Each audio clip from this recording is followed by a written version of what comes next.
बोल बालाजी महाराज की जय। जय महाकाल, हर हर महादेव। आज जिस विषय में हम बात करने वाले हैं वो है उज्जैन के महाकाल। उज्जैन के महाकालेश्वर यानी उज्जैन के महाकालेश्वर को महाकाल के रूप में क्यों कहा जाता है, इसके कुछ सच्चाइयों के बारे में बताएंगे। सबसे पहले हम लोग खुद इसकी स्टडी करने के लिए गए थे उज्जैन, और उज्जैन जाने के बाद हमने वहां पे देखा बहुत ही सुंदर नजारे। वहां पर चारों दिशाओं में शिवलिंग है, 84 शिवलिंग है, यानी चारों दिशाओं में 4 शिवलिंग है जो रक्षा कवच के हैं, और 80 शिवलिंग देवताओं ने पूजा करने के लिए वहां पर श्री महाकाल की पूजा की जाती है।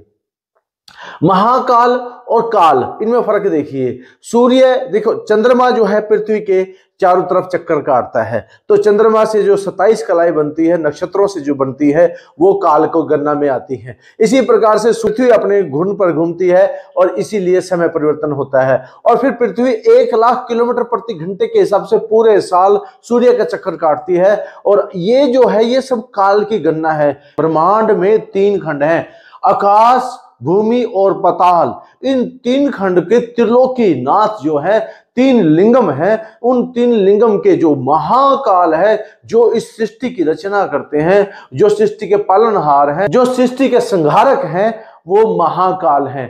काल जो है वो काल के, इस पृथ्वी के ऊपर जब काल आते हैं तो इस जीव, जितने भी जीव हैं, सब काल के गुलाम होते हैं।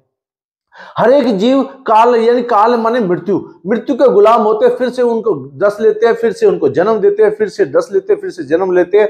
लेकिन कहते हैं कि अगर इससे बाहर निकलना है आपको, तो आपको महाकाल के दर्शन करने होंगे। महाकाल के दर्शन करने के बाद से इस जीवन और मृत्यु के चक्कर से बंदा बाहर हो जाता है। और क्यों? क्योंकि काल जो है महाकाल के सामने विवश हो जाता है। और काल क्या है कि बार बार जीवात्माओं को लालच देता है, उन्हें घुमाता रहता है, उन्हें पुनर्जन्म देता है। लेकिन जो व्यक्ति महाकाल, उज्जैन महाकालेश्वर के जो दर्शन करता है, भगवान महाकालेश्वर के जो दर्शन करता है, वो जन्म मरण के मृत्यु से परा हो जाता है और वो शिव जी के गणों में शामिल हो जाता है। शिव के जो वाहन होते हैं, शिव महाशिव पुराण के अंदर कहा गया है कि जो भी शिव के वाहन होते हैं वो शिव जी के गण जो है शिव लोक में ले जाते हैं, और वो जीवन मृत्यु के इस चक्कर से परा हो जाते हैं। ये सारे रहस्य हमने वहां जाने, वहां पर रहने के बाद हमने वहां पे देखा कि भाई बहुत सारे जो हमारे गुरुदेव भी हैं, और हमने अपने गुरुदेव के बारे में जानने की जिज्ञासा की। तो वहां पे हमें पता लगा कि यहाँ पर जो जैसे 4 युग होते हैं, जैसे सतयुग में ये जो है उत्पन्न हुए थे, और इसके बाद जो है त्रेता युग आए। त्रेता युग में श्री राम जी ने भी इस महाकालेश्वर के दर्शन किए। और अगर हम बात करें द्वापर युग की, तो द्वापर युग के अंदर भी आप देखेंगे वहां पर सांदीपनी ऋषि जी का एक आश्रम है, जहां पे जो कि कश्यप गोत्र के ऋषि रहे हैं, जिनका जन्म अवंती क्षेत्र उज्जैन में हुआ था। उन्हीं आश्रम के अंदर रह करके भगवान श्री कृष्ण जी और बलराम जी और सुदामा जी ने जो दीक्षा ली थी सांदीपनी आश्रम के अंदर, हमने उस आश्रम को भी देखा। वो आश्रम के अंदर वहां पर आज भी दीक्षा चलती है, आज भी गुरुकुल के रूप में वहां पर पढ़ाई होती है। और वहां पर भगवान श्री कृष्ण जी ने भी उज्जैन की इस महानगरी में महाकालेश्वर के दर्शन किए। अब देखिए, महाकालेश्वर की उस धरती पर राजा विक्रमादित्य भी रहे हैं, उन्होंने भी शासन किया। और वहां पर 6 प्रकार की आरतियां होती हैं। 3:30 बजे महाकपाट खुल जाते हैं भगवान शिव शंकर महाकालेश्वर के, और जैसे ही वहां पे महाकपाट खुलते हैं उनका स्नान करवाया जाता है। स्नान करवाने के बाद उनका श्रृंगार किया जाता है, बड़ा ही मनमोहक श्रृंगार होता है। और उनका श्रृंगार होने के बाद जब वो पूरा श्रृंगार हो जाता है, फिर भस्म आरती होती है। भस्म आरती, ये भस्म आरती किस चीज की होती है? ऐसा माने वहां के लोग कहते हैं कि पहले यहाँ पर शमशान घाट की भस्म ली जाती थी। जब राजा विक्रमादित्य आए, उन्होंने श्रृंगार किया जाता है, बड़ा ही मनमोहक श्रृंगार होता है। और उनका श्रृंगार होने के बाद जब वो पूरा श्रृंगार हो जाता है, फिर भस्म आरती होती है। भस्म आरती, ये भस्म आरती किस चीज की होती है? ऐसा माने वहां के लोग कहते हैं कि पहले यहाँ पर शमशान घाट की भस्म ली जाती थी। जब राजा विक्रमादित्य आए, उन्होंने गाय माता की, कपिला गाय माता की जो है गोबर से, उपलों से जो भस्म बनती है, उन भस्म को लेकर के इकट्ठा किया जाता है मलमल के कपड़े से, और फिर उसे छान करके इस प्रकार से उनकी भस्म आरती की जाती है। और भस्म आरती इतनी प्यार होती है, और इसके लिए ऑनलाइन रजिस्ट्रेशन भी होता है। और आपको ये मानिए कि अगर कई लोगों ने कई समय पहले ऑनलाइन रजिस्ट्रेशन करवाया होता है और इसके लिए आप शाम को 7-8 बजे 2 दिन पहले आपको जाना होता है। 2 दिन पहले जाने के बाद आपको वहां पे भी फॉर्म भरा जाता है और फीस जमा करवाई जाती है। आपको वहां भस्म आरती का भी लाइव दर्शन होते हैं। भस्म आरती के अंदर क्या होता है कि वहां 2 घंटे से 2.5 घंटे तक होती है, 6 बजे तक भस्म आरती होती है। भस्म आरती के अंदर भस्म होती है और उसमें सारे प्रकार के भोग लगाए जाते हैं।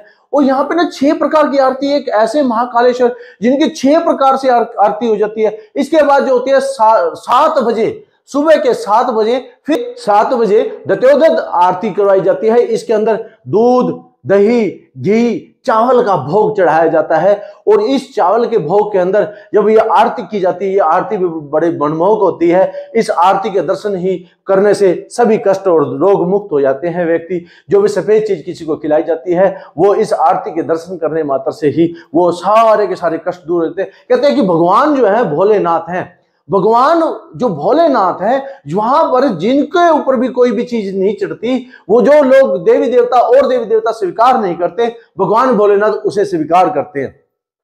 धतूरे का फल जो है कोई भी देवी देवता नहीं करते, भगवान महाकालेश्वर उसे स्वीकार करते, अपने ऊपर चढ़वाते हैं। सर्प को कोई भी देवी देवता अपने पास नहीं बुलवाते, भगवान महाकालेश्वर उन्हें अपने गले में रखते हैं। जो भी देव हिंसक पशु है, भगवान पशुपतिनाथ उन्हें अपने पास रखते हैं। और जैसे कहते हैं कि हलाहल विष जिसे कोई धारण नहीं कर रहा था, सभी देवी देवता भाग रहे थे, भगवान महाकालेश्वर ने उन्हें अपने कंठ में विराजमान किया है। और भगवान महाकालेश्वर तो केवल एक जल के लोटे से ही प्रसन्न हो जाते हैं। ऐसे हमारे गुरुदेव महाकालेश्वर हैं। और अगर महाकालेश्वर इस प्रकार से हैं तो आप ये बात समझिए कि उनकी जो आरतियां चलती हैं, इसके बाद जो आरती चलती है, तीसरी आरती होती है महाभोग आरती। इस आरती के अंदर भगवान भोले शंकर, भगवान महाकालेश्वर को उज्जैन के अंदर जो है महाभोग लगाए जाते हैं और महाभोग का महाप्रसाद होते हैं। वो प्रसाद जो है वो सब जगह पर वहां पे लगाया जाता है और जो भक्त आते हैं वो उस वक्त पे महाभोग का प्रसाद ले रहे होते हैं। इस प्रकार जब आप जलते हैं, चौथी आरती होती है। चौथी आरती जब यहाँ पे क्या होता है कि सुबह की आरती से लेकर के, भस्म आरती के बाद से लेकर के और शाम के 5 बजे तक जो आरती होती है उसमें जल अभिषेक बूंद बूंद कर करके जल अभिषेक होता रहता है। और इसमें पात्र उतार करके आरती की जाती है। फिर इसमें जल अभिषेक का वो पात्र उतार दिया जाता है, फिर आरती की जाती है। फिर होती है, फिर महाकालेश्वर का दोबारा से श्रृंगार किया जाता है और उस श्रृंगार के अंदर फिर से उन्हें सजाया जाता है, फिर से श्रृंगार किया जाता है और फिर संध्या आरती की जाती है। और संध्या आरती के बाद रात को फिर दर्शन, भक्त वहां पर देखिए भाग भाग के दर्शन कर रहे होते हैं। भक्त जितने भी भक्त होते हैं वहां लाइन नहीं होती, इतने भक्त भाग भाग के हर हर महादेव, हर हर महादेव, आपके रोंगटे खड़े हो जाएंगे जब आप उस दर्शन का अभिलाषा करेंगे। आप सोच के देखिए, कल्पना मात्र से देखिए, हमारे ना रोंगटे खड़े हो रहे थे, हमारे अंदर अंदर ऐसे लग रहा था जैसे उस धरती के अंदर एक करंट है, उस धरती के अंदर एक किस्म की वाइब्रेशन है, ऐसी वाइब्रेशन है जो आपके अंदर पॉजिटिव एनर्जी को भर देती है और नेगेटिव एनर्जी को दूर कर देती है। इस प्रकार की वाइब्रेशन है।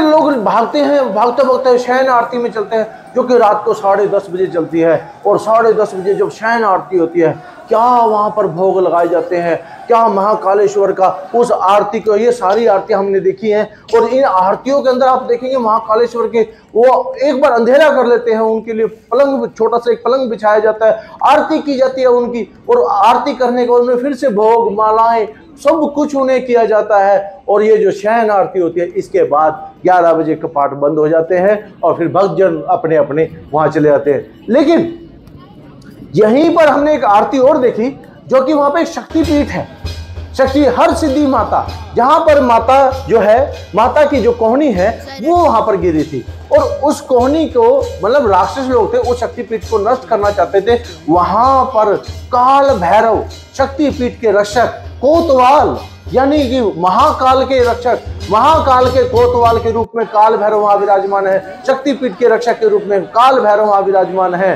और काल भैरव विराजमान है तो आप देखिए वहां पर शक्तिपीठ भी है, वहां स्वयं महाकालेश्वर भी है।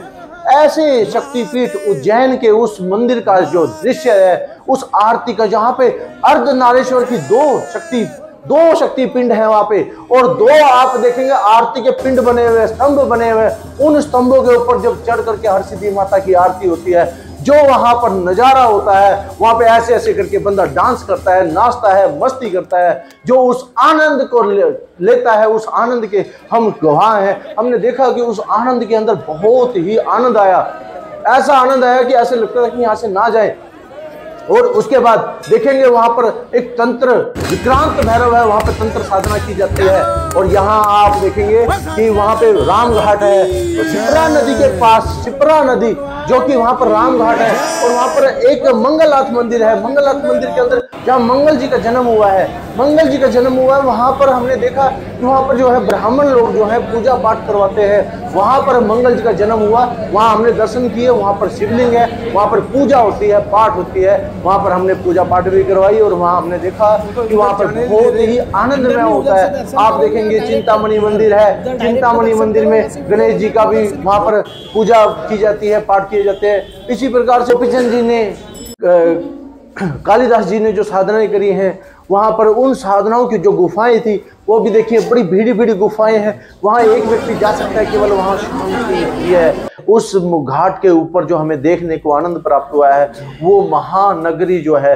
वो महानगरी को हम सत सत नमन करते हैं। उस महानगरी के अगर आप दर्शन कर लेते हैं तो आपके जीवन में अकाल मृत्यु कभी आपको छू नहीं सकती, काल सर्प दोष आपके जीवन में कभी आ नहीं सकता, और आपके अंदर मंगल दोष कभी आपको ठहर नहीं सकता। सारे प्रकार के रोग दोष जो है सब दूर हो जाते हैं। ऐसी वहां की है। वहां पर हर देखो श्रृंगार भी वहां पर अलग अलग तरीके से होते हैं। कभी अर्धनारीश्वर श्रृंगार होता है, कभी वहां पर महाकालेश्वर को दूल्हा बनाया जाता है, कभी वहां पर गणेश जी का भी श्रृंगार होता है, कभी वहां पर हनुमान जी की भी आरती होती है, हनुमान जी का भी श्रृंगार बनाया जाता है। वहां पर जो पुजारी लोग हैं वो उस शिवलिंग के ऊपर अलग अलग प्रकार की श्रृंगार करते हैं, और ये श्रृंगार देखने लायक होते हैं, मनमोहक होते हैं।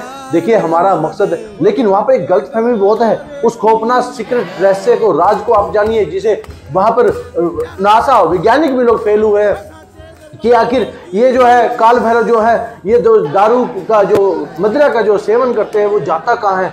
आप उनके मुंह को प्याला लगा दो और आप देखेंगे वहां पर खत्म हो जाती है। आप दारू डालो, आप शराब डालो, शराब का सेवन कर जाते हैं, और शराब का सेवन इस बात को संदेश दे रहे हैं आप बुराई को मेरे पास छोड़ जाओ, इसके बाद अब कभी शराब को हाथ मत लगाना। ये मकसद है वहां पर महाकाल भैरव का कि आपने अगर आपके बस की छोड़नी नहीं है, आप मुझे दे जाओ मैं ले लूंगा। आपके बस की हलाल विष पीना नहीं है, आप मुझे दे जाओ मैं ले लूंगा। अब आप विष से फ्री हो जाओ। आपके बस की ये शराब सेवन जो छूट नहीं रही है, आप मुझे दे जाओ, आप फ्री हो जाओ। ऐसा है, लेकिन लोगों ने इसको गलतफहमी ले रखी है। शराब का सेवन करते हैं और कहते हैं कि जब महाकाल पीते हैं तो काल भैरव पीते हैं तो हम क्यों नहीं पी सकते। गलतफहमी है आपको। आप सारी बुराई वहां छोड़ के जाओ। जो चीज इस संसार में आपसे नहीं छूट रही, महाकाल काल भैरव वहां पे आपसे छुड़वा लेते हैं, और फिर अगर आप पीते हो तो वो फिर आपको दंड भी देते हैं। काल भैरव का वहां दंड भी मिलता है, दंडक बोलते हैं। इनके प्रति ये गलतफहमी है, हमने वहां सुनी भी है, बहुत सारी हमने यहाँ पे देखी है कि लेकिन वो गलतफहमियां है, ऐसा कुछ नहीं है। कहते थे कि यहाँ पे प्रधानमंत्री मोरारजी देसाई आए थे तो उनकी सरकार चली गई थी, कर्नाटक के मंत्री आए थे तो उनके साथ भी ऐसे ही हादसा, कुछ ऐसा हादसा हो गया था, लेकिन ऐसा कुछ नहीं है। वहां वो तीनों लोक के राजा हैं, उन छोटे छोटे राजाओं की तुलना उनसे करना एक किस्म से महाकाल का अपमान है। महाकालेश्वर ही इस ब्रह्मांड के 3 खंडों के ही त्रिलोकीनाथ हैं। वो तीनों खंड के राजा है, इसलिए उनकी तुलना किसी भी मंत्री राजा से करनी बेकार है। इसलिए वहां कोई भी जाता है, किसी प्रकार की कोई ऐसी गलतफहमी मत फैलाएं। आप देखें महाकालेश्वर अगर आपको बुला रहे हैं, आप वहां पहुंचे हो तो आप खुश नसीब हो, आप कहीं ना कहीं महाकाल के भक्त हो, तभी करके महाकाल ने आपको अपने आप पर निमंत्रण दिया है और आप पहुंचे हो, दर्शन किया है। हम लोग वहां पहुंचे, हमने वहां पर त्रिवेणी नदी, नर्मदा और कावेरी का जो संगम होता है वहां से भी जल ग्रहण किया है और वहां से भी स्नान किया है। और हर हर महादेव। देखिए इस तरह जानकारी भरी वीडियो, इस प्रकार की वीडियो जो देखता है बंदा लाइक करता है, शेयर करता है, सब्सक्राइब करता है, महाकालेश्वर का आशीर्वाद उस पर बना रहे। हर हर महादेव। अनुभव है, हमसे कई भक्तों ने सवाल किया कि गुरुजी आपके गुरु कौन है, हमारे गुरु आज बता दें। हमारे जो गुरुदेव हैं वो महाकालेश्वर शिव शंकर भगवान को हमने गुरु धारण किया हुआ है। और गुरुदेव के जब हम दर्शन करते हैं उनकी ही कृपा से, उनके आशीर्वाद से ही हमें शक्तियां प्राप्त होती हैं और उन्हीं के आशीर्वाद से ही हम वो चीज देख पाते हैं जो आम इंसान की अवश्य नहीं है। हमारे पास वो बाबा का आशीर्वाद है, बालाजी महाराज का आशीर्वाद है, जिसकी कृपा से बाबा के अष्ट सिद्ध 9 निधियों के स्वामी बन जाते हैं। और कहते हैं कि बालाजी महाराज की जो कृपाएं प्राप्त कर लेता है उसको सब जन चारों युग के देवताओं की कृपा प्राप्त हो जाती है। हर हर महादेव। बोल साचे दरबार की जय।